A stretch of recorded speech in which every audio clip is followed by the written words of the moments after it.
Chlamydomonas का जो single cell दिखता है, क्लोमाइडोमोनास कैसा दिखता है? वैजिला वाला ना, ऐसे दिखता है ना भाई। ये वाले चैप्टर जो हम बनाते थे ऐसा, वो इसकी मूंछ निकली हुई है, इसको हम बोलेंगे वैजिला। ठीक है, फिर उसके पास ऐसे वाला शेप का क्या है, क्लोरोप्लास्ट। इसका क्लोरोप्लास्ट है, डिजाइनर पीस वर्डों के पास। उसके अंदर है यहाँ पर है न्यूक्लियस, यहाँ पर है दो कॉन्ट्रैक्टाइल वैक्यूल, इसके अलावा आई वॉलबॉक्स है। इसी के बारे में आपको लिखना पड़ेगा कि ऐसा दिखता है। कॉलोनी के फॉर्म वाला डायग्राम बनाएंगे, वैसा सारा बनाएंगे जो बनाते हैं।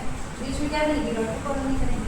इन्हीं के बारे में डिटेल आपको प्रैक्टिकल में जिनके में फिर वॉलबॉक्स आएगा लिखना पड़ेगा। दोनों डायग्राम बना सकते हो, एक पूरा कॉलोनी का भी बना सकते हो और एक सिंगल सेल का भी बना सकते हो। ठीक है, चलो अब हम लोग अभी देखते हैं उसका रिप्रोडक्शन, कैसे वो रिप्रोड्यूस करता है। तो नॉर्मल कैरेक्टर तो हमने पढ़ लिया था, रिप्रोडक्शन देखते हैं। ए सेक्शन वाले में कैसा होता है उसको देखते हैं। ठीक, ए सेक्शन वाले रिप्रोडक्शन में क्या होता है, देखो मेरे को फर्स्ट पढ़ाओगे ना एकदम डिटेल करने के टाइम में। ये जो इनका ये जो कॉलोनी है, इसका हम ये वाला पोर्शन बड़ा करके देखते हैं। ये वाला पोर्शन अगर इनको बड़ा करके देखेंगे, यहाँ पर ऐसे सब वॉल बॉक्स लगे हुए हैं। बाहर वाले जो वॉल बॉक्स हैं, ठीक है, इनके पास फ्लैजिला होती है। तो जब इनको ए सेक्शुअल रिप्रोडक्शन करना होता है तो क्या होता है, देखिए मंडल मतलब जो इनका समूह है उसके पिछले भाग की कुछ कोशिकाएं अलैंगिक प्रजनन में भाग लेती है, उधर से कोशिकाएं वर्गी होती है। ठीक है, तो सबसे पहले स्टेप क्या होता है, मंडल में भाग लेने वाली कोशिकाएं मंडल में धस जाती हैं। मान लीजिए ये वाला जो वॉलबॉक्स है, इसको एसेक्सुअल रिप्रोडक्शन में भाग लेना है, तो ये क्या होगा, ये जो एक लाइन में थे उससे जगह से ये निकल के ऐसे करके ना अंदर की ओर सबसे पहले आ जाएगा। मतलब जो एक लाइन में ऐसे लगे हुए थे, ये क्या करेगा, अंदर जो अपना ग्रुप है उसमें अंदर की ओर पहले थोड़ा सा धस जाएगा और धसने की ओर सबसे पहले क्या काम करेगा, इसके जो फ्लैजिला है वो गायब हो जाएगा।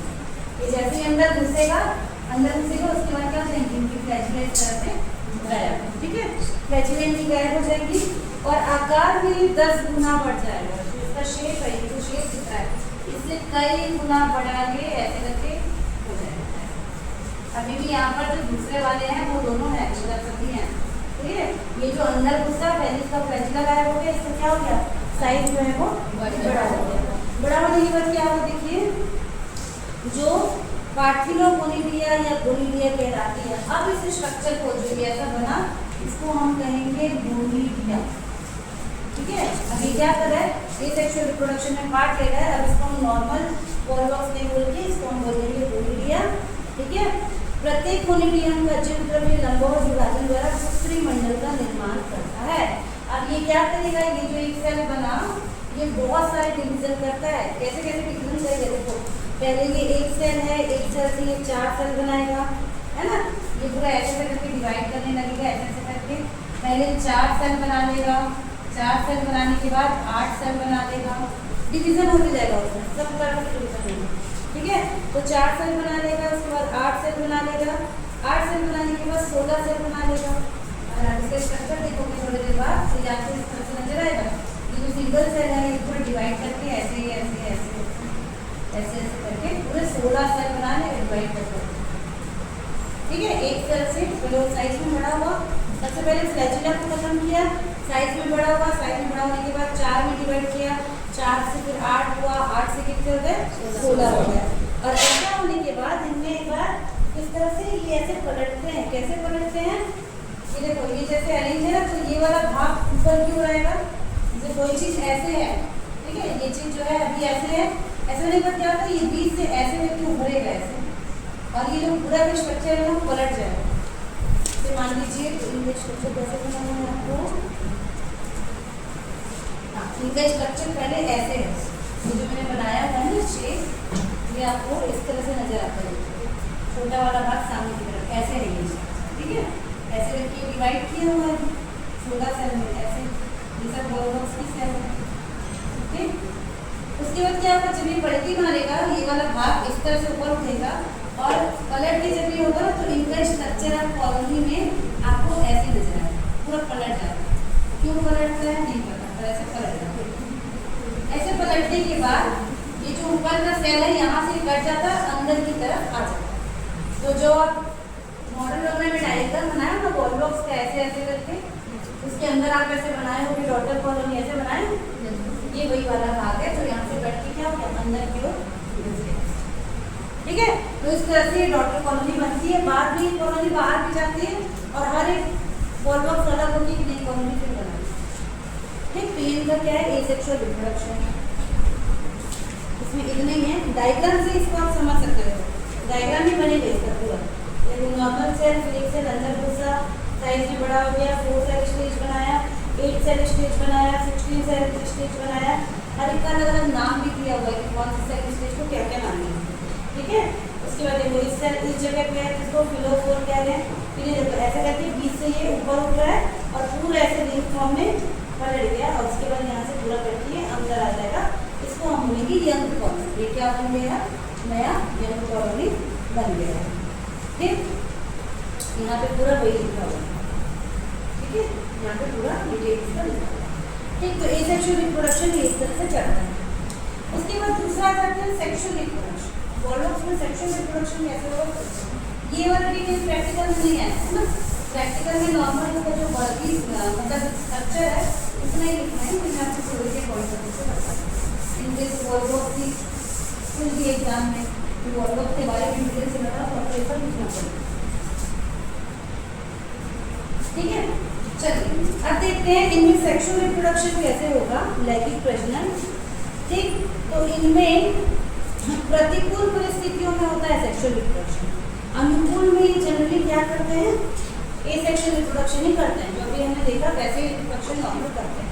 लेकिन अगर इनके पास प्रतिकूल परिस्थिति आ गई तो इनमें oogamous टाइप का सुविकसित लैंगिक प्रजनन होगा। oogamous और कौन से 2 तरीके होते हैं, आइसोगैमस और एनाइसोगैमस। तीसरा था oogamous, डेवलप हो रहा है। तो उसी तरीके से इनमें रिप्रोडक्शन होता है। ठीक है, तो कैसे होता देखिए, ये क्या हो सकते हैं, डाइशियस हो सकते हैं, मोनोशियस हो सकते हैं, इसको छोड़ देते हैं। इनमें 2 टाइप के क्या बनेंगे, सेक्स ऑर्गन बनेंगे। एक को कहेंगे एंथेरिडिया और एक को कहेंगे oogonia। ठीक है, एक को हम कहेंगे एंथेरिडिया, इसको मेल वाले को कहेंगे एंथेरिडिया और फीमेल वाले को कहेंगे oogonia। ठीक है, सभी में वही बोलते हैं। अभी हम लोग इसको देखेंगे, oogonia में भी वही होगा। एंथेरिडिया और oogonia 2 तरह के जननाम या सेक्स ऑर्गन बनते हैं। एंथेरिडिया मंडल में धंसकर बड़े आकार का फ्लास्क जैसा हो जाता है। एंथेरिडिया, ठीक है, जैसा हमने अभी एसेक्सुअल में देखा कि ऊपर के जो कुछ सेल हैं वो अंदर की तरफ धंसेंगे और अपना क्या करेंगे, डिवीजन कर करके बहुत सारे जैसे जूस पोर बने थे, जो बना था वो क्या था, जूस पोर था। वैसा ही क्या बनता है, एंथेरिडिया बनता है। साइज में ये छोटा होता है। ठीक है, तो ये कैसे बनेंगे, देखो इसका सेम वैसे ही डायग्राम दिया हुआ है। यहाँ पे डायग्राम ये सेल है, अंदर घुस गया, इसको बोलेंगे एंथेरिडिया। ये डिवाइड किया और ये क्या बना देगा, छोटे छोटे एंथेरोजोइड्स जिनके पास फ्लैजिला होंगे, क्योंकि इनको मूव करना है। तो एंथेरिडिया मंडल में धंसकर बड़े आकार का फ्लास्क जैसा हो जाता है, जिसका जीवद्रव्य सिकुड़ कर गोल हो जाता है और अनेक बार विभाजन करके ये 64 से 128 कोशिकाएं बना लेता है।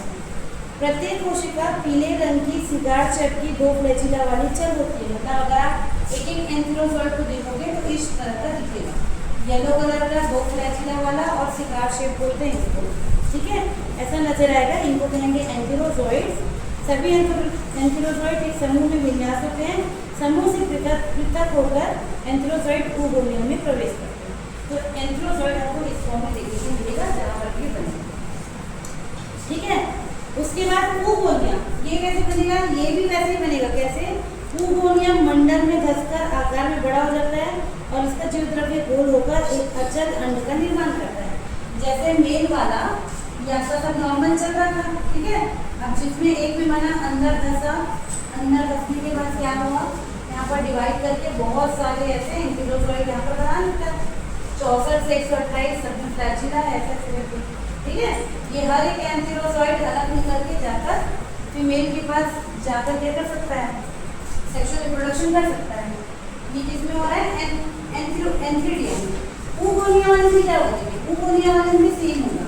यहाँ पर भी जिस वॉल बॉक्स को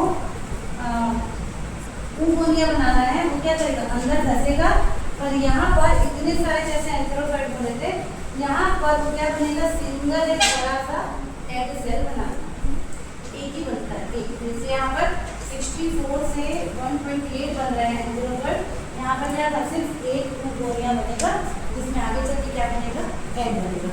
दोनों में स्टार्टिंग सेम है। सबसे पहले क्या होता है, इन लोग में अंदर की ओर रखते हैं और आगे जो भी बनाना होगा वो बनाना, ठीक है। तो फीमेल वाले का भी डायग्राम देखिए, एक सेल अंदर धसा, ओवोनियम कहलाएगा, है ना। और इनमें बहुत सारे डिवीजन होते हैं, पहले 4 सेल बनेगा, 4 में से 3 मर जाते हैं, एक ही जो है वो आगे करके क्या बनाता है, एग बनाता है, ठीक। तो एक एग सेल बनता है और एंथेरोसाइट 64 से लगभग 128 बहुत सारे अमाउंट पे बनते हैं, ठीक है। उसके बाद क्या होगा देखिए, उसके बाद जाइगोट कैसे बनेगा, मतलब के बीच में निषेचन या फर्टिलाइजेशन कैसे होगा। निषेचन के समय केवल एक एंथेरोसाइट अंड से मिलता है, जिससे द्विगुणित जाइगोट बनता है। अब जब इनमें निषेचन होना होगा तो क्या होगा, इतने सारे जो एंथेरोसाइट बने हैं उनमें से कोई एक एंथेरोसाइट आकर क्या होगा, इस एग से मिलेगा और मिलने के बाद यहाँ पर क्या बन जाएगा, जाइगोट बन जाएगा, जाइगोट भ्रूण, ठीक है, जाइगोट या भ्रूण जिसको हिंदी में बोलते हैं। ये कैसा होगा, द्विगुणित होगा, ये एन स्ट्रक्चर है, एग भी एन है। जब ये मिल जाएंगे और ऐसे जाइगोट बनाएंगे तो ये स्ट्रक्चर हो जाएगा 2n, यहाँ पर उसको बोलेंगे द्विगुणित जाइगोट बनता है। और ये बहुत समय तक इसी अवस्था में, मतलब विश्राम अवस्था में क्या रहता है, पड़ा रहता है। इसकी बाहरी भित्ति एक्सोस्पोर मोटी और काटी होती है, जैसे हमने स्पोर वगैरह में देखते हैं ना, तो ये इस तरह का लेयर रहता है, ऐसे इसकी जो बाहरी लेयर रहेगा वो ऐसे काटे हुआ टाइप का रहेगा, इसको एक्सोस्पोर कहेंगे, एक्सोस्पोर, ठीक है। और अंदर की तरफ एक लेयर रहेगा, इसको कहते हैं एंडोस्पोर, दो लेयर का इसमें वो है, इसके अंदर जाइगोट के अंदर एक्सोस्पोर ये इस तरह से काटे हुआ स्ट्रक्चर बनाता है, एंडोस्पोर अंदर की तरफ रहता है। तो ये बहुत कठोर स्ट्रक्चर रहता है, इसलिए बहुत दिन तक इसी अवस्था में पड़े रहेगा जाइगोट बनने के बाद, ठीक है। अनुकूल परिस्थिति आने पे देखो ये सब काम कब हो रहा है, प्रतिकूल स्थिति में, इसीलिए जाइगोट को बचाने के लिए उसके चारों ओर 2 कवरिंग दिया है, उसी अवस्था में वो पड़े रहेगा। जब फिर से प्रतिकूल अवस्था अनुकूल अवस्था आएगी, जैसे हमने शुरू में देखा था कि जो वॉल्वोर्स है ये ज़्यादा हमको बारिश के मौसम में नजर आता है। आप इमेजिन करिए ये गर्मी वाले टाइम में जब पानी नमी सब कम है, वो लगभग उसी फॉर्म में पड़े रहेगा, जाइगोट के फॉर्म में। फिर जैसे ही अनुकूल स्थिति आएगी पानी नमी वाला, तब क्या होता है, अनुकूल परिस्थिति के आने पे जाइगोट की बाहरी भित्ति एक्सोस्पोर फट जाती है और भीतरी भित्ति एंडोस्पोर एक आशय के रूप में बाहर निकलती है।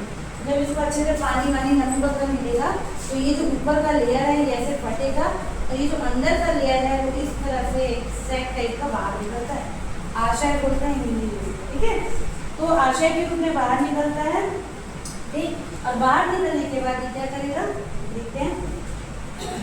बाहर निकलने के बाद क्या होगा, जो यहाँ पे डायग्राम दिया है, ये इसका जाइगोट है, जिसमें मैं डायग्राम दिखा है, और ये इस तरह से आशय के रूप में बाहर निकला।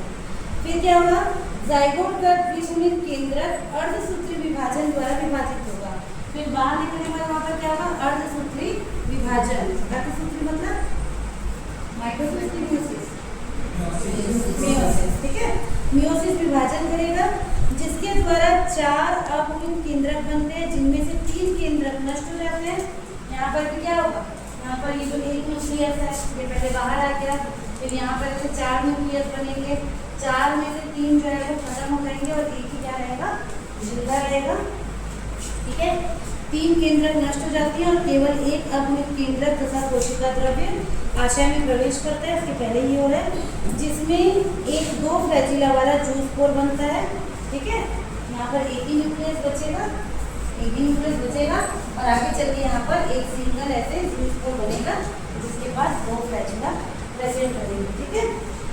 आशय के फट जाने के पश्चात या 2 फ्लैजिला वाला जूस्पोर बाहर निकलकर कुछ समय तक पानी में तैरता है। जूस्पोर का जीव द्रव्य अनेक बार लंबवत विभाजन द्वारा लगातार विभाजित होता है, जिसके फलस्वरूप 100 से 200 कोशिकाओं वाला नया मंडल बनता है, जो वृद्धि कर पूर्ण मंडल में बदलता है, ठीक है। यहाँ पे जूस्पोर बना, उसके बाद ये जो आशय है ये भी फट जाएगा। अभी जूस्पोर ऐसे बाहर आ गया और ये पानी में बहुत देर तक तैरता रहेगा और फिर ये अकेला ऐसे विभाजन कर करके 100 से 200 वॉल बॉक्स बनाएगा और अपनी पूरी क्या बना देगा, ऐसे कॉलोनी बना देगा। ठीक, तो इस तरह से इनमें क्या होगा, सेक्सुअल रिप्रोडक्शन वॉल्वॉक्स में कंप्लीट होता है। ठीक, अगर एग्जाम में आता है तो डायग्रामेटिकली बनाना आपके लिए ज़्यादा अच्छा होगा। तो पूरी चीज जितना लिखना है उससे ज़्यादा अगर आप डायग्राम बनाते हैं तो आपके लिए ज़्यादा बेनिफिशियल होगा। ठीक है, तो वॉल्वॉक्स को पूरा पूछ सकता है 10 नंबर के लिए। जो आपको फंजाई में भी वैसे है, जो जिन पे डिटेल दिया है उनका पूरा अगर 10 नंबर में पूछेगा तो आप कहाँ से शुरू करो, इसका जो क्लास है, कौन सा क्लास होता है, क्लोरोफाइसी, वहाँ से शुरू करो। क्लोरोफाइसी की कुछ कैरेक्टर बताओ, उसके अंदर इतने सारे एल्गी आते हैं, फिर आप वॉल्वॉक्स के बारे में बताओ, उनका नॉर्मल जो थैलेस स्ट्रक्चर है वो कैसा दिखेगा, सेल स्ट्रक्चर कैसा दिखेगा, फिर उनमें कैसे कैसे टाइप का रिप्रोडक्शन होगा, ऐसे लिख के आप पूरा लास्ट तक इसको क्या कर सकते हैं, बता सकते हो। ठीक है, यहाँ पर देखो इसका लाइफ साइकिल भी दिया हुआ है, अभी जो हमने पढ़ा सेम वही है, ऐसे लाइफ साइकिल बनता है। ऊपर जो है इसका ए सेक्सुअल साइकिल बना हुआ है, नीचे सेक्सुअल साइकिल। अभी जो मैंने बताया उसी को ये डायग्रामेटिकली पूरा ऐसे करके बनाना है। ठीक, तो इसको भी आप लोग देखिए, इतना आपको वॉल्वॉक्स के लिए पढ़ना है। ठीक, चलिए नेक्स्ट देखते हैं उडोगोनियम। ठीक है, क्लोरोफाइसी के अंदर कौन कौन तीन है, उडोगोनियम और कारा। तो अगर आप उडोगोनियम के बारे में देखेंगे तो ये भी क्या है, हरा शैवाल है। क्लोरोफाइसी में जिनको रखा गया है उनको कॉमन लैंग्वेज में क्या बोलते हैं, ग्रीन एल्गी। ठीक है, क्योंकि ये पूरे ग्रीन कलर में नजर आता है। तो ये भी हरा शैवाल है और ये ताजे पानी में पाए जाते हैं और ये कोई एक स्ट्रक्चर के साथ चिपक जाते हैं। ठीक है, अगर आप उडोगोनियम का पूरा स्ट्रक्चर देखेंगे तो ये क्या है, तंतु वाला है ना, ऐसे करके तंतु के फॉर्म में मिलता है। ठीक है, तो आपको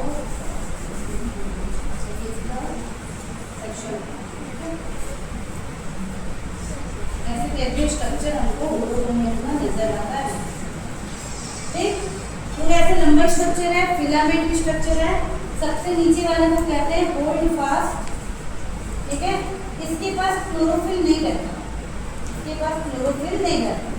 ठीक, ये वाला जो भाग है ये क्या करता है, कोई भी सबस्ट्रेट, जैसे ये हो सकती है कोई भी चट्टान, ठीक है, या कोई भी ऐसी सतह या कोई भी पेड़ पौधे, उसके ऊपर जाके उडोगोनियम चिपक सकता है। तो ये वाला जो सबसे नीचे का जो सेल होता है इसको होल्ड फास्ट कहते हैं। ये फोटोसिंथेसिस नहीं करता, ये सिर्फ इनको क्या करता है, कहीं पर जमाए रखने में हेल्प करता है। सबसे ऊपर वाला जो है इसको कहते हैं एपाइकल सेल। ठीक है, एपाइकल सेल, इसके पास रहता है क्लोरोप्लास्ट, ग्रीन कलर में नजर आएगा, वो फोटोसिंथेसिस कर सकता है। बाकी जो बीच के जितने भी सेल हैं इनको कहते हैं इंटरकैलरी सेल। इंटरकैलरी का मतलब होता है बीच के सेल। ठीक है, तो ये बहुत लंबा लंबा हो सकता है और ये शाखित नहीं होगा, है ना, इसमें ब्रांचिंग नहीं होगी, एक पूरा ऐसे लंबा लंबा है, इसका क्या मिलता है, फिलामेंट जो है वो मिलता है। ठीक, उडोगोनियम को पहचानने की सबसे खास बात क्या है कि इनके पास मिलते हैं cap cell. Cap cell, cap cell क्या होते हैं, देखिए अगर आप इसके एक सेल को देखोगे, मान लीजिए एक सेल को आप उठा के देखोगे तो इनके अंदर भी हमको एक नॉर्मल एल्गी की जगह सब कुछ मिलेगा, जैसे कि एक न्यूक्लियस मिलेगा। इनके अंदर जो क्लोरोप्लास्ट होता है, जैसे वॉल्वॉक्स में हमने देखा था कि उनके अंदर इस तरह से कप के शेप का मिलता है ना, ये वाला क्या है, क्लोरोप्लास्ट है। इनके अंदर जो क्लोरोप्लास्ट है ये होता है रेटिकुलेट, मतलब जालीनुमा। इनके अंदर जो क्लोरोप्लास्ट मिलता है वो जालीनुमा होता है, पूरे इनके अंदर ऐसे क्या फैले रहता है इसका क्लोरोप्लास्ट, एक जगह नहीं मिलेगा, पूरे सेल के अंदर, पूरे कोशिका के अंदर क्या रहता है, फैला सा रहता है, जालीनुमा रहता है। ठीक है, क्या चीज इनका क्लोरोप्लास्ट। और किसी किसी सेल में, सभी में नहीं, ये जो पूरा तंतु है उसमें से किसी किसी सेल के ऊपर हमको इस तरह से स्ट्रक्चर देखने को मिलता है ऐसा। ठीक है, तो जिस कोशिका के ऊपर ये इस तरह से स्ट्रक्चर मिलेगा इसी को कहते हैं कैप सेल। ठीक, ये जो स्ट्रक्चर है ये टेक्स्ट, जैसे हम सिर पे टोपी पहनते हैं ना, वैसे ही सेल के ऊपर क्या टोपी की तरह रहता है, इसलिए सेल को क्या बोलेंगे, कैप सेल बोलेंगे। यहाँ पर जितनी इस तरह से लाइन बनी होती है, जैसे यहाँ पर तो दिख रही है एक लाइन, दो लाइन, तीन लाइन, ये जो कैप होता है ये बताता है कि ये सेल कितने बार डिवाइड कर चुका है, कितने बार इसमें विभाजन हुआ है। इसको गिन के आप बता सकते हो कि इस सेल के अंदर कितने बार क्या हुआ है, विभाजन हुआ है। तो इस तरह से किसी किसी सेल के ऊपर क्या बनेगा, कैप्सूल बनेगा। कुछ स्ट्रक्चर उडोकोनियम के तंतु में इस तरह से फूला सा रहता है, मतलब जैसे बाकी सेल आपको ऐसे लंबे लंबे नजर आएंगे, लंबे और चपटे, उस तरह से गोल से फूले हुए से नजर आएंगे। ये जो होते हैं ये वाले सेल सेक्सुअल रिप्रोडक्शन में पार्ट होते हैं, इसलिए वो उस तरह से फूले हुए। ठीक, तो ये पूरा क्या है उडोकोनियम का तंतु। ठीक, ऐसे ही सेम आपको यूरोफ्लेक्स एक और है, जबकि सिलेबस में डिटेल नहीं है, वो भी ऐसे ही नजर आता है। ठीक है, चलिए इसके बारे में थोड़ा सा पढ़ते हैं। यूरोकोनियम वर्धी कोशिकाएं चौड़ाई की अपेक्षा अधिक लंबी होती है, हमको दिख रहा है ये लंबी होती है और उनकी चौड़ाई कैसी होती है, कम होती है। अभी देखेंगे इनके स्ट्रक्चर हम लोग। प्रत्येक कोशिका बेलनाकार होती है जिसमें एक केंद्रक पाया जाता है। ठीक है, ये केंद्रक है न्यूक्लियस। ठीक, और जो इनका क्लोरोप्लास्ट है वो कैसा होता है, जालिकाबद्ध या रेटिकुलेट टाइप का होता है। पूरे कोशिका के अंदर कैसा होगा, फैला रहेगा, जाली टाइप का फैला रहता है। प्रत्येक क्लोरोप्लास्ट में अनेक पायलिनोइड्स पाए जाते हैं। देखो जैसे इसके अंदर यहाँ पर सिर्फ एक पायलिनोइड्स पाया जा रहा था, इसमें बहुत सारे ऐसे पायलिनोइड्स क्या होते हैं, पाए जाते हैं। ठीक है, एक ही फैमिली के मेंबर है लेकिन दोनों में कितना डिफरेंस है, उससे और ज़्यादा डिफरेंस सारा नहीं मिलता है। ठीक, तो इनमें बहुत सारे पायलिनोइड्स पाए जाते हैं। कोशिका विभाजन कैद सेल वाली कोशिका में होता है। जिस कोशिका के पास क्या करता है, हम बोलेंगे इन्हीं में क्या होता है, विभाजन होता है। इन्हीं में विभाजन से इनका जो लेंथ है वो क्या होता रहता है, बढ़ते रहता है। यूरोकोनियम एकदम लंबा लंबा आपको मिलेगा। तो कैसे मिलेगा, क्योंकि बीच की एक सेल में लगातार उसमें क्या होता रहता है, विभाजन होते रहता है। अलैंगिक प्रजनन बहुफ्लैजिला वाले जूस स्पोर द्वारा होता है। देखो यहाँ पर क्या बनेंगे, जूस स्पोर बनेंगे। इनका भी वैसे जूस स्पोर बनेगा, जैसे वॉलवॉक्स वाले में हम देख रहे थे कि इनके पास सिर्फ 2 फ्लैजिला होती थी। यूरोकोनियम का जो जूस स्पोर बनता है वो मल्टी फ्लैजिलेट रहता है, और वैसे बहुत सारे फ्लैजिला एक एक जूस स्पोर के ऊपर रहते हैं जिसमें यूरोकोनियम।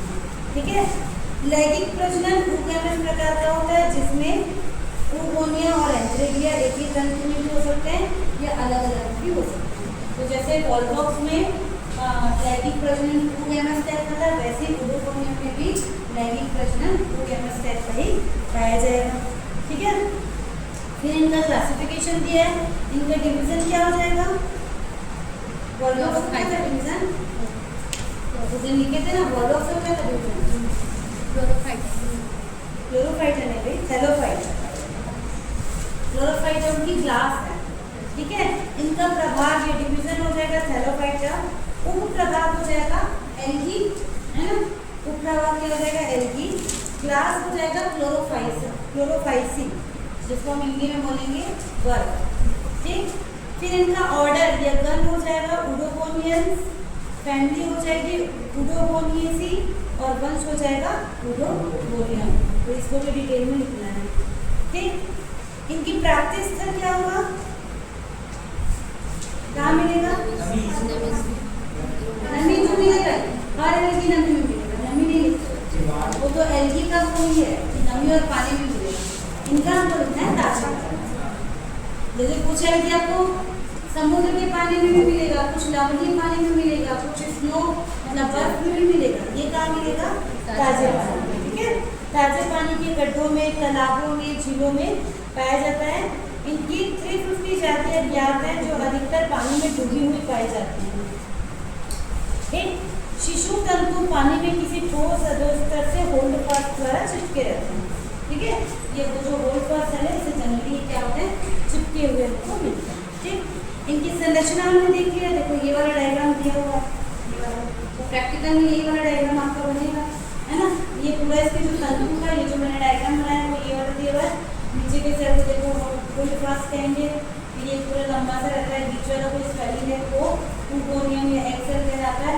ऊपर का जो सबसे है वो बेसल सेल कहलाता है। ठीक है, सेल वॉल मिलेगा, न्यूक्लियस मिलेगा, कैप्स मिलेगा, माइलिनोइड्स मिलेगा। सिंगल सेल का भी डायग्राम बना के प्रैक्टिकल में, ये तो पूरा इसका तंतु हो गया फिलामेंट। सिंगल सेल कैसे नजर आएगा उसका भी डायग्राम आपको बनाना है। ठीक है, सेल संरचना हमने देख लिया। ठीक है, इसकी तंतु कैसी होगी, लंबी होगी, चौड़ाई कम और लंबाई ज़्यादा, लंबाई ज़्यादा चौड़ाई कम।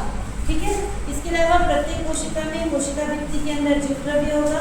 कोशिका भित्ति 2 स्तर की बनी होती है। भीतर की जो स्तर है वो सेलुलोज का बना होगा और जो बाहर का है वो टिफेनी नाम का एक पैक्टिक पदार्थ का बना होता है, ठीक है, जिसके बाद काइटिन का भी आवरण होता है। देखो इसका ये जो सेल वॉल है, एक जो सेल वॉल है इसके 3 लेयर है, 3 लेयर की मिलकर बनी हुई है। सबसे अंदर की लेयर है आपकी सेलुलोज की, ठीक है। उसके बाहर की क्या की है, उसके बाहर की जो लेयर है उसको हम बोलेंगे टिफेनी या पैक्टिक भी लिख सकते हैं, ठीक है। टिफेनी लेयर हो सकता है या पैक्टिक पदार्थ की दूसरी लेयर, और जो तीसरी लेयर है सबसे बाहर की, इसको हम बोलेंगे काइटिन। काइटिन की बनी होती है, मतलब इसकी एक जो सेल वॉल है वो 3 लेयर की बनी हुई है। ये भी प्रैक्टिकल में आएगा पॉइंट में, ठीक है। इनका जो जीव द्रव्य है प्रोटोप्लाज्म में, एक मिनी प्लाज्मा कला कोशिका द्रव्य, एक बड़े जालिका व क्लोरोप्लास्ट, अनेक पैरानाइट्स और एक केंद्रक में विलीन होता है। ये सब मिलेगा उसके अंदर, ठीक है। कोशिका द्रव्य के अंदर एक बड़ी सी रिक्तियाँ मतलब वैक्यूम की प्रेजेंट होगा। माइक्रोट्यूब्यूल्स पाए जाते हैं। कुछ कोशिकाओं के ऊपर हेमीसेलुलोज की बने हुए कैप सेल पाए जाते हैं। ये जो चीज बना हुआ है किसका बना हुआ है, हेमीसेलुलोज का बना हुआ है। हेमीसेलुलोज का बना हुआ कैप नुमा स्ट्रक्चर होता है, और जिस सेल में ये मिलेगा इसको हम कहेंगे कैप सेल, ठीक। यहाँ तक क्लियर है। चलिए इतना आपको इसके प्रैक्टिकल के लिए लिखना है, ठीक। अब थ्योरी के लिए पढ़ते हैं इनका भी क्या रिप्रोडक्शन, कैसे ये रिप्रोड्यूस करते हैं, ठीक है। मिटा इतना जो अभी तक मैंने बताया ये प्रैक्टिकल थ्योरी में भी आएगा, तो इतना प्रैक्टिकल नहीं है। अब देखते हैं इसका रिप्रोडक्शन जो थ्योरी का पार्ट है, ठीक है। तो जिनकी कॉपी कंप्लीट नहीं है आज जाके इसको देख लेना, ज़्यादा नहीं आएगा, ये एक 2 पेज की आएगा, है ना। और डायग्राम बना लेना, दोनों में 2 डायग्राम बनेगा, वॉलबॉक्स का एक कॉलोनी वाला बनेगा और एक सिंगल सेल बनेगा, इसका एक फिलामेंट बनेगा और एक सिंगल सेल बनेगा।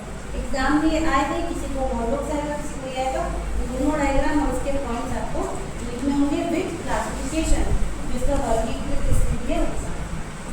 चलिए रिप्रोडक्शन को देखते हैं। तो इनमें भी 3 तरह से रिप्रोडक्शन होगा। एक को बोलेंगे हम वेजिटेटिव या वर्धी, ठीक है। दूसरे को बोलेंगे हम एसेक्सुअल या अलैंगिक, तीसरे को बोलेंगे सेक्सुअल या लैंगिक। 3 तरह से प्रश्न करता है। वेजिटेटिव एकदम इजी है, विखंडन द्वारा।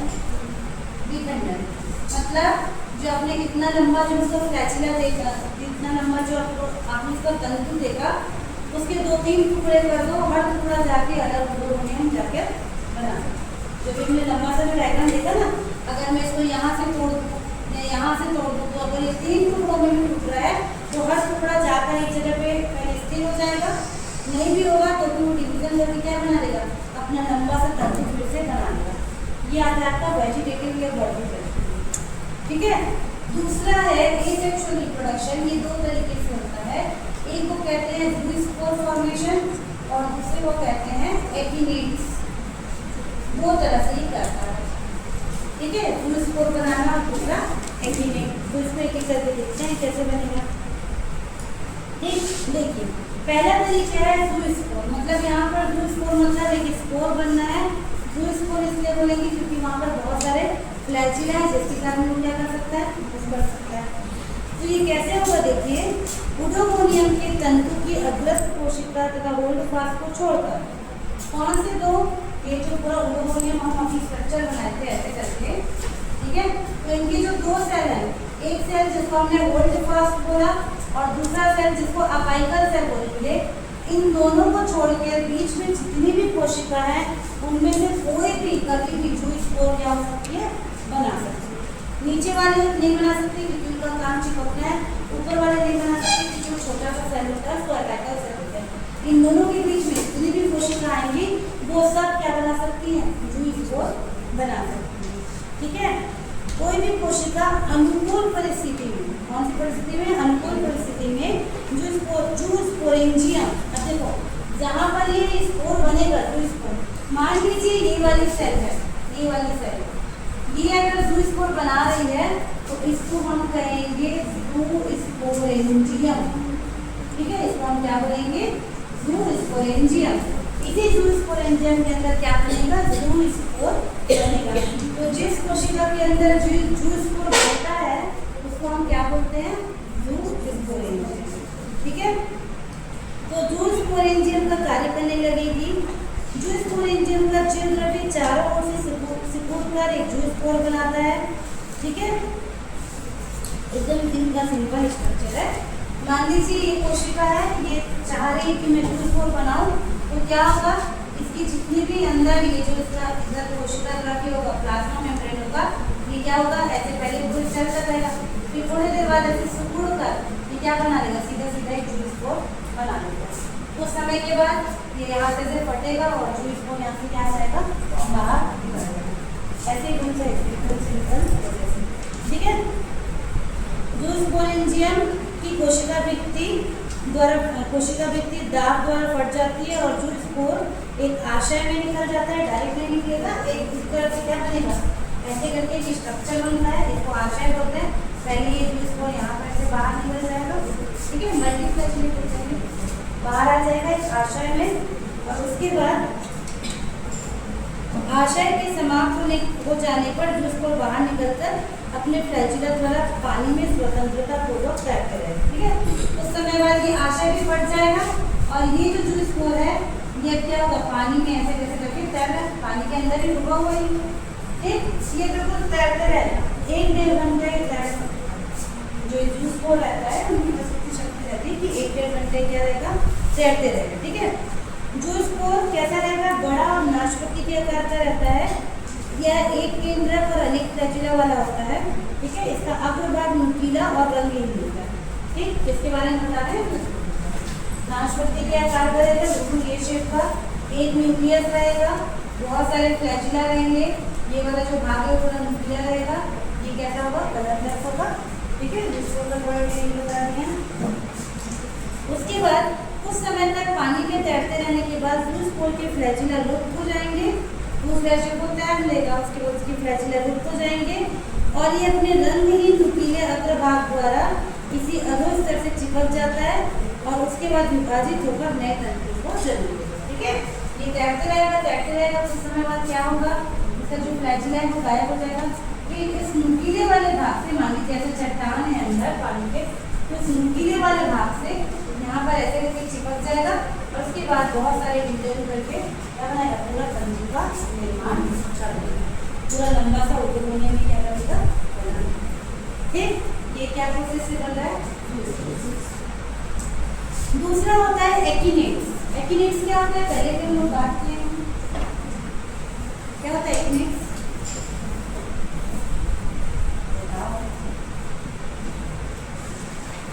एकिनेट्स क्या होता है, देखो प्रतिकूल स्थिति में होगा, जैसे ये आपके अनुकूल स्थिति में बन जाए, नॉर्मल रिप्रोडक्शन का तरीका है।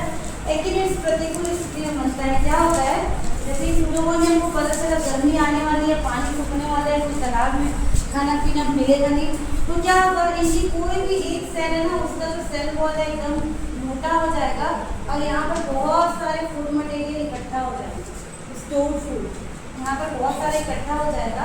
फिर क्या होगा, अगर स्थिति प्रतिकूल है, बाकी सब सेल भी मर जाएगा, तो क्योंकि इसकी जो ये है सेल वॉल है बहुत मोटा है, ये क्या रहेगा, प्रतिकूल स्थिति में भी जिंदा रहेगा। फिर से जब अनुकूल स्थिति आएगी तो इसी भाग से नया ओडोगोनियम निकल के बनेगा, है ना। तो यहाँ पर क्या होगा, बताती हूँ आपको इसको। प्रतिकूल परिस्थिति में तंतु की कुछ कोशिकाओं में भोज्य पदार्थ संचित हो जाएगा और प्रत्येक कोशिका का जीवद्रव्य गोलाकार होकर स्पोर जैसी संरचना बना लेगा, एकिनेट्स बना लेगा।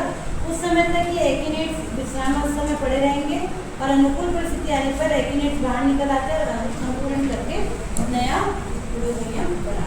ठीक है, ये ऐसा पड़ा रहेगा, एक संचित होगी ऐसा और स्थिति में बन जाएगा। फिर जब नॉर्मल स्थिति आएगी तो ये यहाँ से बाहर निकलेगा ऐसे करके, इसमें बहुत सारा फूड मटेरियल है और आगे चल के ये क्या बना लेगा, पूरा डिवाइड करके बना। ठीक, तो ये इस दो तरीके से क्या करता है, वेजिटेटिव रिप्रोडक्शन करता है।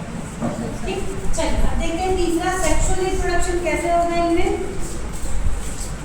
तो सेक्सुअल रिप्रोडक्शन इनमें होता है oogamous टाइप का, जैसे बॉल बॉक्स में देखा था oogamous मतलब क्या होता है,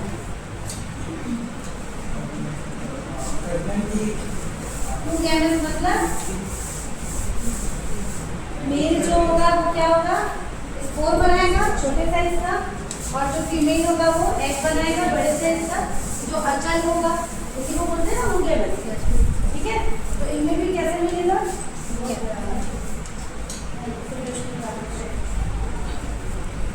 वैसे ही मेरे आँख में क्या क्या हो रहा है। चलो, तो क्या बताया ओगेमेट टाइप का होगा। यहाँ पर भी जो सेक्स ऑर्गन है उनको क्या क्या बोलेंगे हम? एक को बोलेंगे एंथ्रेडिया और एक को बोलेंगे ऊगोनियम।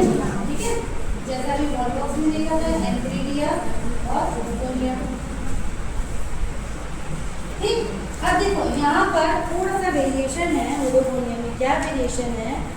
यहाँ पर 2 टाइप के हमको देखने को मिलेंगे। क्या चीज? जो इनका मेन वाला पार्ट होता है जिसको एंथ्रेडिया बोलेंगे, इनके आधार पर 2 टाइप के ऊगोनियम देखने को मिलेंगे। एक को बोलते हैं मैकेंड्रस स्पीशीज और एक को बोलते हैं मेनेंड्रस स्पीशीज। क्या होता है बताते हैं। देखिए, पहले एक को कहते हैं मैकेंड्रस स्पीशीज, मैकेंड्रस स्पीशीज, और एक को बोलते हैं मेनेंड्रस स्पीशीज।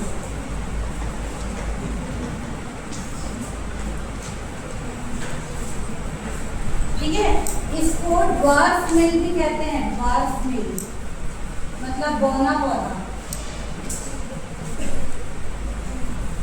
ठीक, ये बनेंगे, ये मोनोशियस और डायशियस दोनों हो सकता है। ये बताएंगे आप लोगों को पहले हिंदी में इसको क्या बोलते हैं बताते हैं। मोनोशियस को बोलते हैं द्विलिंगाश्रयी और डायशियस को बोलते हैं एक लिंगाश्रयी। मतलब क्या होगा? हाँ, मोनोशियस को मोनोशियस मतलब नहीं, लेकिन यहाँ पर बोलते हैं इंग्लिश में बताती हूँ। डायशियस मतलब जिसमें मेल और फीमेल जो पार्ट है वो सेपरेट तंतु में मिलेंगे। डायशियस का मतलब ये होता है, देखो इशियस मतलब होता है बॉडी, डाई मतलब दो। ठीक है, तो इनमें क्या होगा? जहाँ पर मेल स्ट्रक्चर बनेगा और जहाँ पर फीमेल स्ट्रक्चर बनेगा वो दोनों अलग अलग फिलामेंट में बनेंगे। समझ लो, इसका अलग फिलामेंट होगा, इसका अलग फिलामेंट। मोनोशियस मतलब एक ही, इशियस मतलब बॉडी और मोनो मतलब एक।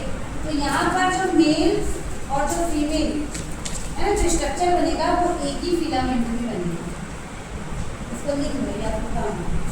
ठीक है, ऐसे ही याद है ना, तो ऐसे ही लिखना होगा। Monoecious, dioecious. डायशियस मतलब मेल और फीमेल का फिलामेंट अलग होगा। मतलब एक ऊगोनियम मेल वाला स्ट्रक्चर बनाएगा, मतलब स्पर्म बनाएगा, और एक ऊगोनियम एग बनाएगा, दोनों अलग होगा। जैसे पपीते का पेड़ होता है ना, पपीते का कैसे होता है? डायशियस होता है, एक मेल और फीमेल प्लांट पपीते का अलग रहता है। आप कभी भी देखना पपीता का पौधा एक अकेला नहीं मिलता, इसके आसपास एक प्लांट का पौधा जरूर मिलेगा। फ्लावर में भी पड़े हुए हैं, अच्छा आपको नहीं पड़े, सेकेंड ईयर में फ्लावर में वैसे होते हैं। कोई फ्लावर में दोनों चीज एक साथ रहता है, कोई में नहीं रहता। ठीक, तो मैकेंड्रस स्पीशीज में आपको मोनोशियस डायशियस दोनों कंडीशन मिलेगा और उसमें हमेशा डायशियस ही मिलेगा।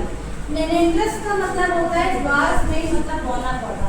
मतलब वहाँ पर जो मेल वाला पार्ट बनता है ना वो छोटे से तंतु में बनता है, इसलिए उसको ड्वार्फ मेल कहते हैं।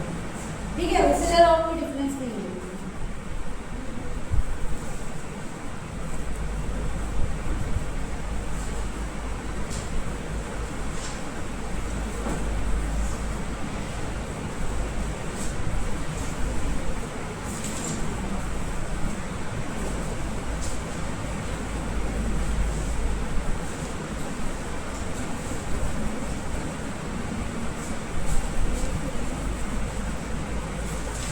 ठीक, चलो एक एक करके देखते हैं। सबसे पहले आपका मैकेंड्रस, इसके बारे में पढ़ रहे हैं सेक्सुअल के अंदर। पहला हम इसके बारे में पढ़ रहे हैं मैकेंड्रस स्पीशीज के बारे में पढ़ रहे हैं। तो यहाँ पर क्या होगा देखिए, इनके तंतु मोनोशियस या डायशियस दोनों हो सकते हैं। ऐसा वाला भी मिलेगा आपको कि एक ही फिलामेंट, समझ पा रहे हैं, एक ही फिलामेंट। जैसे कि मान लीजिए ये उडोगोनियम की सेल है ऐसे करके, ठीक है। ये इसका नीचे का होल्ड पास हो गया, ये अटैच है। तो एक ही फिलामेंट में, जैसे कि ये वाला पार्ट है, ये मेल की तरह एक्ट कर रहा है, मान लीजिए ये वाला पार्ट है, ये फीमेल की तरह है। तो एक ही तंतु में जब हमको दोनों मिल रहा है तो इसको हम क्या कहेंगे, मोनोशियस। अगर अलग अलग एक और यहाँ पर तंतु है जिसके अंदर मेल हो रहा है, इसके अंदर फीमेल हो रहा है, तो उसको बोलेंगे डायस्टेरिक। दोनों का जो पढ़ना है वो एक ही जैसा, ठीक है। तो दोनों तरह के इसमें मिलते हैं, ठीक। अब इसमें जो एंथ्रेडियम है, मेल वाले को हम क्या बोलेंगे, एंथ्रेडियम। उसके बारे में पढ़ते हैं, ये क्या होता है और कैसे होता है, ठीक है। मेल वाले को क्या बोलेंगे, एंथ्रेडियम। तो एंथ्रेडियम में देखिए, मेकेट्रस स्पीशीज में तंतु की कोई भी वर्धी कोशिका एंथ्रेडियम मातृ कोशिका का कार्य करने लगती है। पूरा ये जो उडोगोनियम है, इनमें से ये वाला और ये वाला होल्ड फास्ट और एपेकल, ये दो सेल को छोड़कर बीच के जितने भी सेल है, इनमें से कोई भी एक क्या करने लगेगा, एंथ्रेडियम मदर सेल की तरह काम करने लगेगा। मदर सेल इसलिए बोले क्योंकि आगे जाके वही क्या बनाएगा, एंथ्रेडियम बनाएगा। तो कुछ भी डिसाइड नहीं रहता कि यही बनाएगा। इनके बीच की कोई भी सेल नहीं काम कर सकती है, क्या करने लगेगी, एंथ्रेडियम मदर सेल की तरह कार्य करने लगेगी, जो अनुप्रस्थ भित्ति द्वारा ऊपर छोटी एंथ्रेडियम कोशिका और नीचे बेड़ी सिस्टर कोशिका में विभाजित होती है। मान लीजिए ये वाली सेल है, ये वाली सेल है, इसने डिसाइड किया कि मैं क्या करूँगी, एंथ्रेडियम मदर सेल बनूंगी करके। तो सबसे पहले इनमें क्या होगा, बीच से ऐसे डिवीजन हो जाएगा, ठीक है। डिवीजन होकर क्या करेगा, ऊपर वाली जो सेल है वो एंथ्रेडियल कोशिका की तरह काम करेगी। अब ये क्या करेगी, एंथ्रेडियल कोशिका की तरह कार्य करेगी। और नीचे वाली जो सेल है वो किसकी तरह काम करेगी, सिस्टर सेल की तरह काम करेगी। सिस्टर सेल मतलब जो हेल्प करेगा, है ना। पहले तो इसने पूरा डिसाइड किया कि हम क्या बनाएंगे, एंथ्रेडियल बनाएंगे। तो अब जब इसने डिसाइड कर लिया कि मैं एंथ्रेडियल बनाऊंगी, तो सबसे पहले इनके बीच में विभाजन होगा। विभाजन होने पे ये एंथ्रेडियम की तरह कार्य करेगा और नीचे वाली सिस्टर सेल की तरह कार्य करने लगेगी। फिर देखिए क्या होगा, निचली कोशिका पुनः इसी प्रकार विभाजन करके एंथ्रेडिया का निर्माण करती है। ये सभी एंथ्रेडिया एक श्रृंखला में लगे रहते हैं। प्रत्येक एंथ्रेडिया के अंदर वस्तुओं में 2 स्तंभ बनते हैं। उसके बाद देखिए ये सिस्टर सेल फिर डिवाइड कर सकती है। फिर ये जो ऊपर वाली बनेगी वो क्या बन जाएगी, एंथ्रेडियम मदर सेल बन जाएगी। और ये जो एक एंथ्रेडियम मदर सेल है, इसके अंदर एक और दो इस तरह से क्या होते हैं, 2 एंथ्रेडिया बनने लगते हैं। इसको यहाँ पर स्पर्म बोलते हैं, जैसे कि हायर उसमें बोलते हैं, ठीक है। तो एक एंथ्रेडियम के अंदर इस तरह से 2 स्पोर क्या होने लगते हैं, बनने लगते हैं। ये हमेशा आपको एक लाइन में नजर आएंगे, आप बुक में इसका डायग्राम लिखेंगे ना, इसका नेक्स्ट स्टेप में ये कैसा नजर आएगा आपको बताती हूँ। ये आपको ऐसा नजर आएगा, ऐसे 4 यहाँ पर क्या होगा, स्पर्म बन गया। ये क्या है, एंथिलोजोइड, ठीक। तो कैसे हुआ, ऐसे ऐसे डिवाइड करके क्या बना लेते हैं, एंथिलोजोइड बना लेते हैं, ठीक है। समझ आ रहा है। कोई भी एक सेल मदर सेल की तरह काम करेगी, उसमें डिवीजन होने लगेगा, एंथ्रेडियम बनेगा। एंथ्रेडियम बनने के बाद इस तरह से एंथिलोजोइड बन जाएगा, ठीक है। प्रत्येक एंथ्रेडिया के अंदर वस्तुओं से 2 स्पर्म बनते हैं। इसके पश्चात एंथ्रेडियम की भित्ति फट जाने पे 2 स्पर्म एक आशा में आ जाते हैं।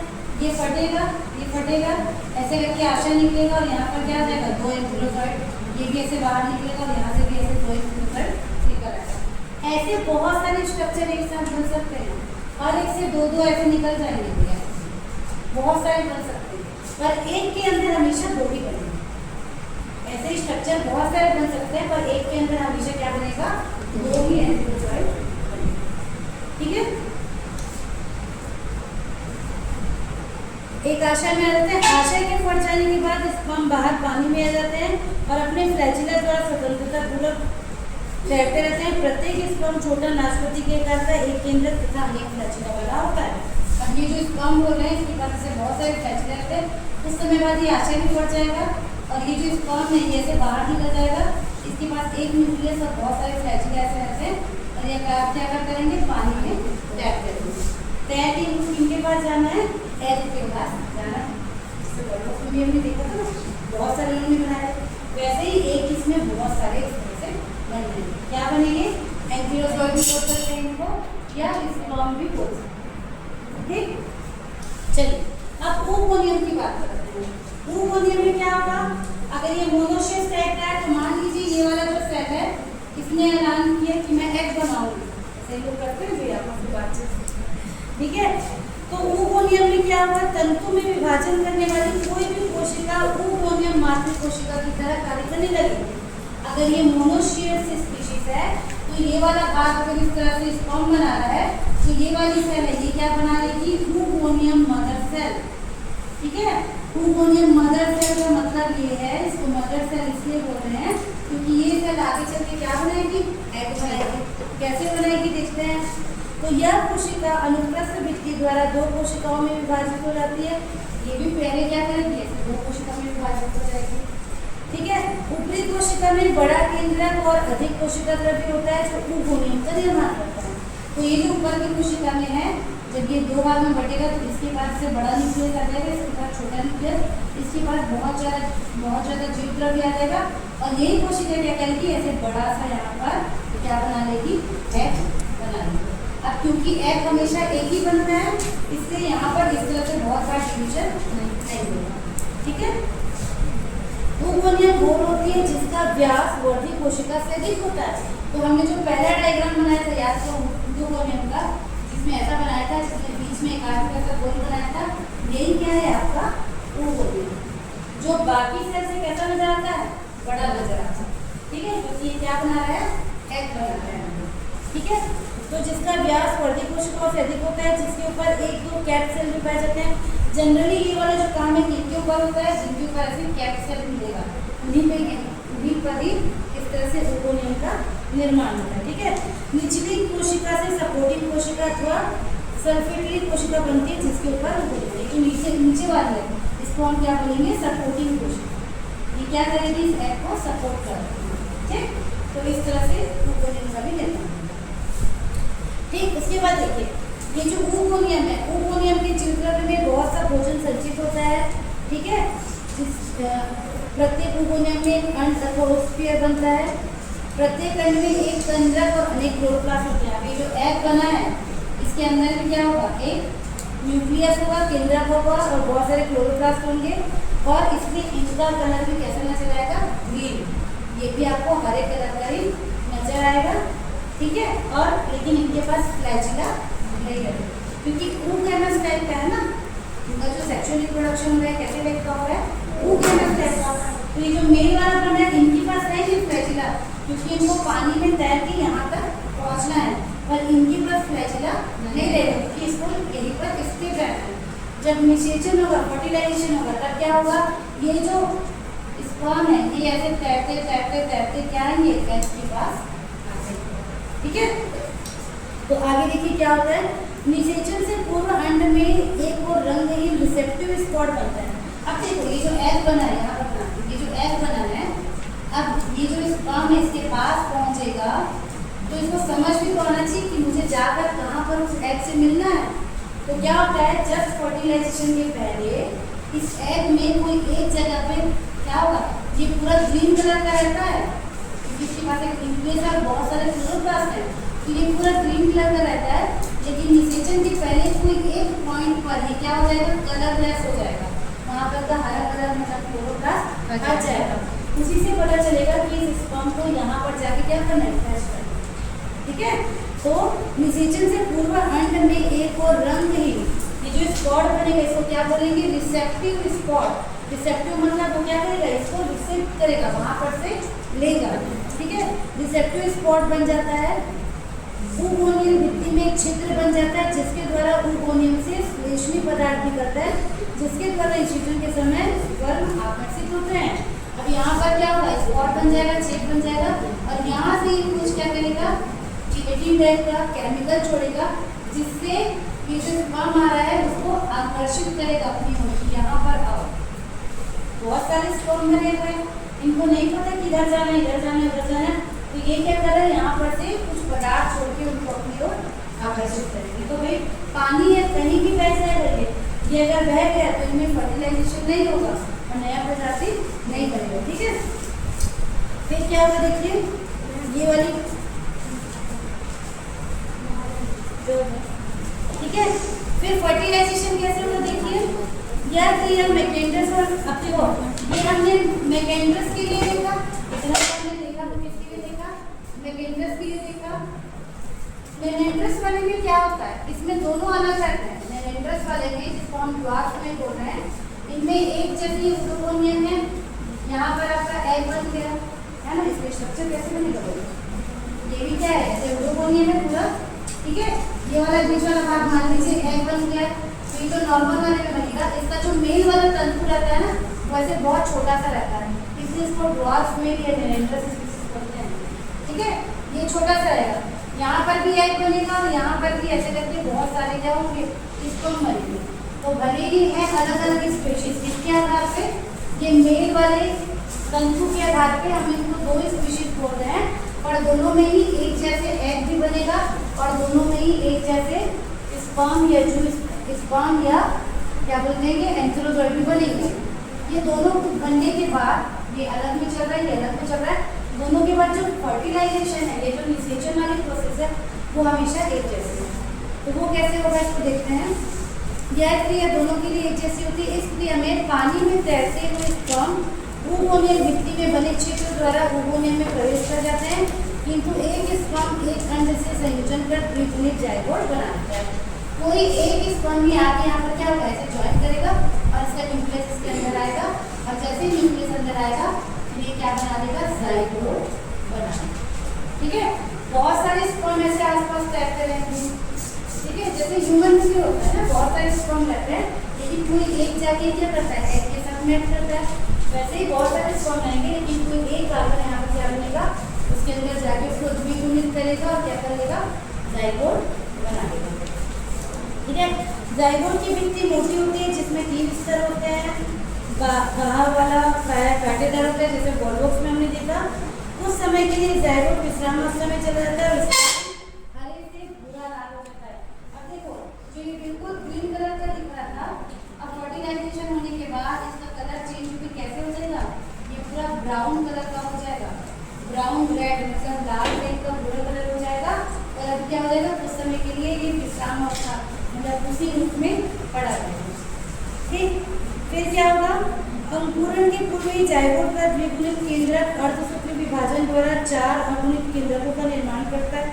प्रत्येक केंद्रक से एक अगुणित मीजोस्पोर बनता है। इस प्रकार जायगोट में 4 मीजोस्पोर बनेंगे, ठीक है। फिर इनकी भित्ति बढ़ जाएगी और ये चारों जो स्पोर एक आशय में आ जाते हैं। प्रत्येक में एक केंद्रक और एक अनेक फ्लैजुला होते हैं। आशय के बढ़ जाने पर जो स्पोर पानी में आकर स्वतंत्रता जाता है। अब ये जायगोट है, ठीक है। इसके अंदर क्या होगा, जायगोट के अंदर 4 ऐसे स्पोर बनेंगे। जायगोट से एक ऐसे आशय निकलेगा, इसके अंदर 4 आपके मियोस्पोर बनेंगे, चारों के पास फ्लैजिला होगा, ठीक है। और ये फ्लैजिला फिर कुछ समय बाद ये आशय भी पड़ जाएगा, और ये जो एक एक स्पोर बना है मियोस्पोर, ये जाके क्या बनाएंगे, नया यूडोकोनियन बनाएंगे, ठीक। तो यहाँ पर भी जो स्पोर, यहाँ पर भी जो जायगोट है वो कुछ समय के लिए क्या कर रहा है, रेस्ट कर रहा है। फिर जाके इनके अंदर मियोसिस डिवीजन होगा। मियोसिस के बाद 4 इस तरह से स्पोर बनेंगे और 4 स्पोर जाके अलग अलग क्या बनाएंगे, यूडोकोनियन बनाएंगे। इस तरह से इनका लाइफ साइकिल चल रहा है। क्यों बाहर जाना है, इतना क्या जाओ जाओ, मुझे कोई बोली भाई, तुम्हारा ही छुट्टी, मुझे तो बोलना ही है, ठीक है। तो ये प्रोसेस समझ है इनका, ए सेक्शुअल सेक्शुअल। ये जो 2 स्पीशीज है, ये सिर्फ जो मेल है, देखो ये ढूंढा क्या है, किसी साइंटिस्ट ने ढूंढा होगा कि कोई यूडोकोनियन बहुत छोटा क्यों है, तो इसको नाम दिया गया ड्वार्फ मेल। ड्वार्फ मतलब बौना मेल, और इसी कारण जिस यूडोकोनियन में ये मिलेगा उसको मेनेंड्रस स्पीशीज बोलेंगे। बाकी देखो ये भी कॉमन है, नॉर्मल है, इनके भी जो फिलामेंट होंगे वो सब कैसे हैं, नॉर्मल है। सिर्फ एक में उनका ऐसा मिला है, इसलिए उनको मेनेंड्रस स्पीशीज बोल रहे हैं। बाकी रिप्रोडक्शन का तरीका सबका कैसा है, बिल्कुल सेम है ना। एक में आपको फीमेल वाले में एग बनेगा जो सिंगल रहेगा, बिना फ्लैजिला के बड़ा सा रहेगा। मेल वाला बनेगा वो बहुत सारे बनते हैं, छोटे छोटे या मल्टीफ्लैजिलेट बनते हैं। ये तैर के इनके पास आएंगे और यहाँ पर क्या होगा, हैप्लॉइड से वो डिप्लॉइड होंगे, जायगोट बनाएंगे, जायगोट मियोसिस करेगा और फिर से नए स्पोर बनाएगा, वो स्पोर जाकर जहाँ पर भी जाएगा वहाँ पर नया लोगो बने, पूरा लंबा तंतु बनाना। ठीक, तो इस तरह से ये होता है। इसका भी पूरा डायग्राम आपको बुक में अच्छे से दिया हुआ है। ये देखो यहाँ पर एक के पास स्पर्म आ रहा है, साफ साफ दिख रहा है। ये वाला जो स्पॉट है ये इनका रिसेप्टिव स्पॉट बन गया, ये आ गया, फिर ये जाइगोट बन गया। जाइगोट इस तरह से रहेगा, फिर इसके अंदर 4 सेल बन गए, ये इस तरह से काशा में निकल गए, और ये 4 इसके अंदर स्पोर बन गए। ये जाके इस तरह से नया फिर से उद्योगोनिया बना। तो इस तरह से इनका पूरा लाइफ साइकिल चलता है। यहाँ पर इसका पूरा लाइफ साइकिल भी बना हुआ है, जो हमने भी देखा एसेक्सुअल और सेक्सुअल वाला, ये पूरा ये डिटेल में दिया हुआ है। तो जो भी मैंने पढ़ा उसी को यहाँ पर लिखे हुए। ठीक है, तो आज जाके इसको आप लोग पूरा डिटेल पढ़ेंगे, किसको ठीक है। कल की